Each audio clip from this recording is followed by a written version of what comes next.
трудом, но служебный джип все-таки добрался до села Тустах, где сейчас ведется, вернее простаивает строительство нового дома культуры. 15 июля начали строить. Ну, сначала другому если было, там не позволило, потому что там вода, в смысле там канаву делать.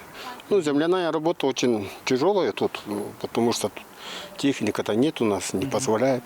Строительство нового дома культуры ведется в рамках губернаторского проекта «Сорунза». Материалы, арболит и каменные блоки закупаются Министерством культуры республики, но поставляет их с перебоями. Из-за этого стройка периодически простаивает. Вриоглав Тувы обещал помочь с закупкой, чтобы строительство завершилось без перерывов к 15 октября. Остается только проблема опасных дорог.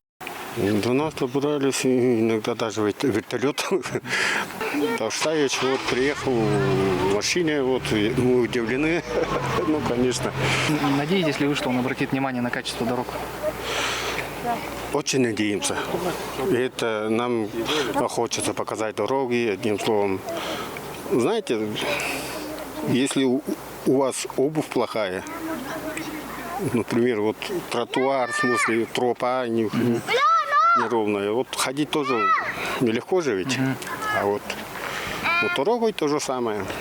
До села Тустах можно добраться либо по перевалу, либо по дороге, которую из-за дождей регулярно размывает, и район оказывается отрезанным от всего мира. Особо меня тоже впечатлил перевал Тели.